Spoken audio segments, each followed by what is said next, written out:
रहीम। अस्सलाम वालेकुम स्टूडेंट्स, कैसे हैं आप सब लोग। उम्मीद है कि ठीक होंगे। चलते हैं आज के टॉपिक की तरफ। एक्सरसाइज 2.1 साइंस ग्रुप मैथ और क्वेश्चन नंबर 6। 5 क्वेश्चन जो है हमने पिछली वीडियोस में कम्प्लीटली डिस्कस कर लिए थे। अब हमने क्वेश्चन नंबर 6 को सॉल्व करना है।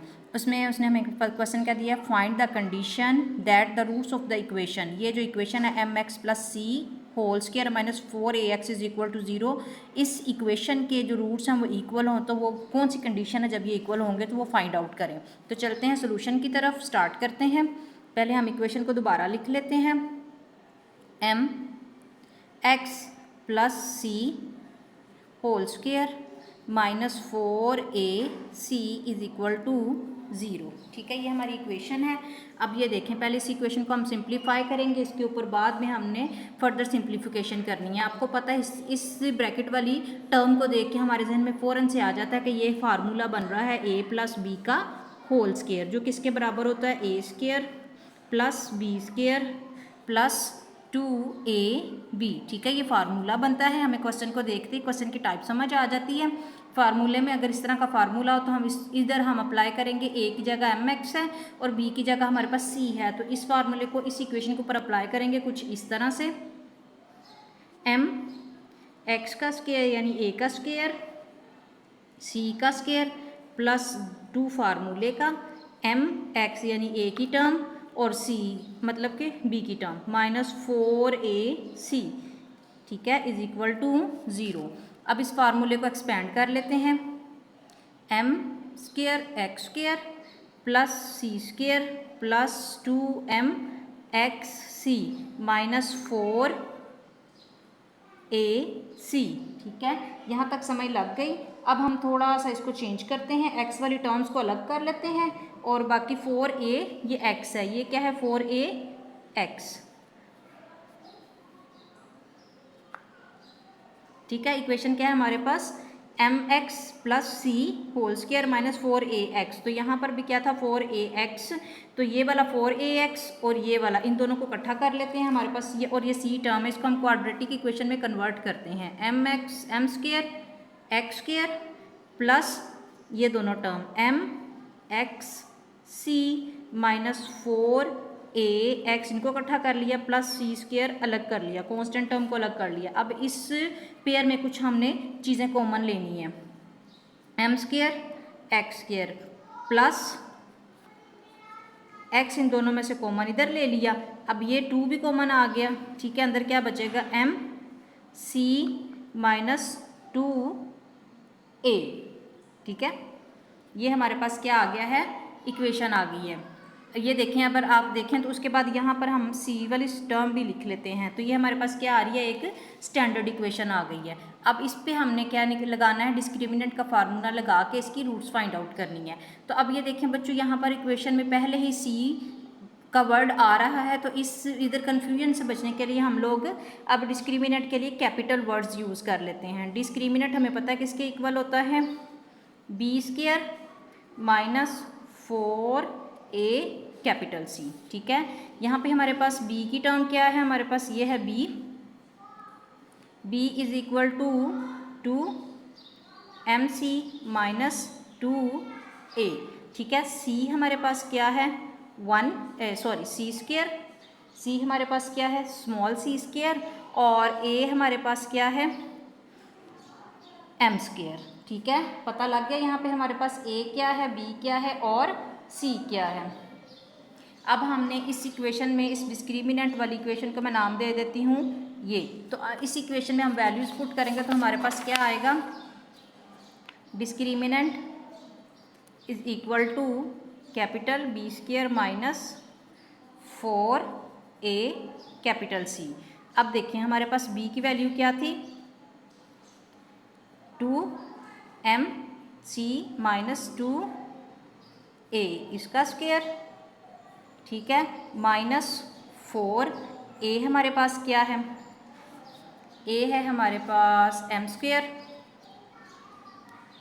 और c है हमारे पास c²। ठीक है, अब ये देखें, पहले इसको मल्टीप्लाई कर लेते हैं और यहाँ पर भी देखें तो हमारे पास एक फार्मूला बन रहा है। ठीक है, ये स्क्वायर जो है यहाँ पे है, तो ये इस ब्रैकेट वाली टर्म का भी स्क्वायर और 2 का भी स्क्वायर है, तो हमारे पास क्या आ जाएगा 2 4 बन जाएगा, और m स्क्वायर c स्क्वायर, इसके ऊपर अलग से formula plus 4a square minus 2 फार्मूले का mc यानी a की टर्म और 2a b की टर्म।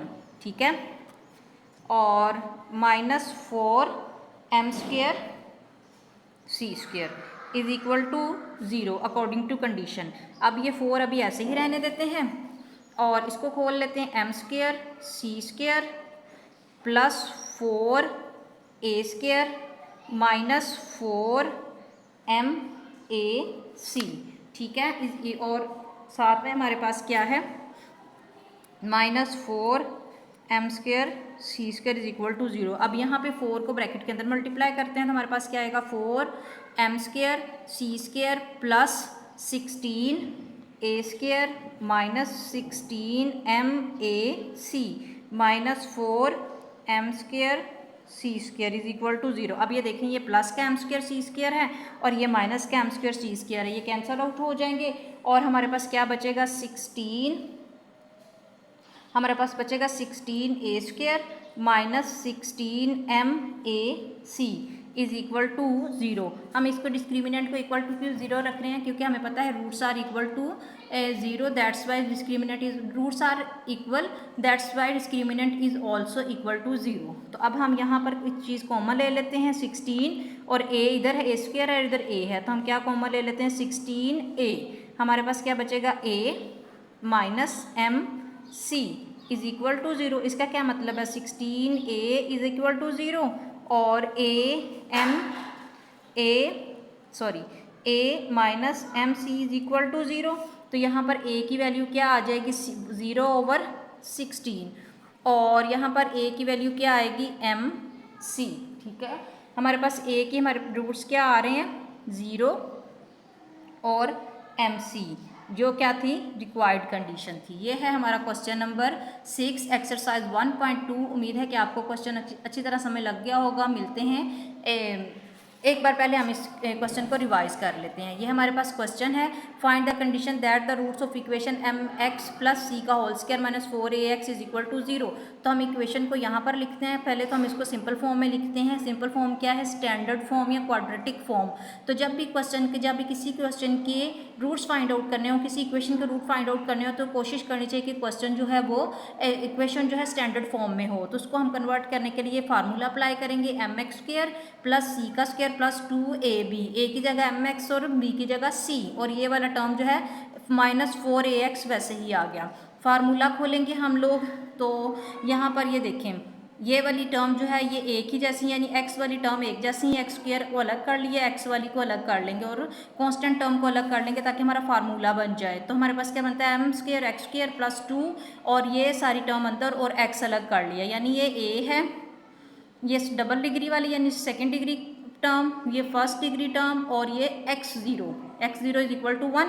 तो ये वाला हमारे पास क्या बन गया, स्टैंडर्ड इक्वेशन बन गया। अब हमने डिस्क्रिमिनेंट के फार्मूले में वैल्यूज लगा के, तो हमारे पास a क्या आता है m स्क्वायर, कैपिटल C आता है स्मॉल c स्क्वायर और b आता है 2mc माइनस 2a।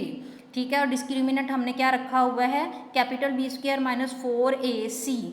हमने ये डिस्क्रिमिनेंट में b स्क्वायर a और c को कैपिटल इसलिए लिखा क्योंकि हमारे क्वेश्चन में c स्क्वायर आ रहा था, वो स्मॉल c स्क्वायर था, तो हमने डिफ्रेंशिएट करने के लिए कि कन्फ्यूजन ना हो कैपिटल वर्ड्स यूज़ कर लिए हैं। ठीक है, अब हमारे पास डिस्क्रिमिनेंट ये आ गया। डिस्क्रिमिनेंट में हम वैल्यूज़ पुट करेंगे, तो यहाँ पर फिर फार्मूला बन रहा है a square minus b square, a minus b का होल स्क्वायर। तो इसको हमने इधर अप्लाई किया, हमारे पास ये इक्वेशन बन गई। फिर हमने ये 4 को अंदर अप्लाई किया, तो हमारे पास 4m स्क्वायर c स्क्वायर इधर आ रहा था और 4m स्क्वायर c स्क्वायर इधर आ रहा था, ये कैंसिल आउट हो गया था। फिर उसके बाद हमारे पास एक टर्म ये आ रही थी जिसमें 16a जो था वो कॉमन आ रहा था। हमने 16a को कॉमन लिया और इसको इक्वल टू 0 रख दिया क्योंकि रूट्स जो हैं वो इक्वल है, तो डिस्क्रिमिनेंट जो है वो 0 होता है। 16a square is equal to 0 और a minus mc is equal to 0। तो हमारे पास a की वैल्यूज़ आ रही हैं a और mc, यही था हमारी रिक्वायर्ड कंडीशन। उम्मीद है कि आपको टॉपिक की समझ लगी होगी। मिलते हैं अगले टॉपिक के साथ, अगले क्वेश्चन में, अगली वीडियो के साथ। वीडियो को लाइक करें, शेयर करें और चैनल को सब्सक्राइब करें। जज़ाकल्लाह।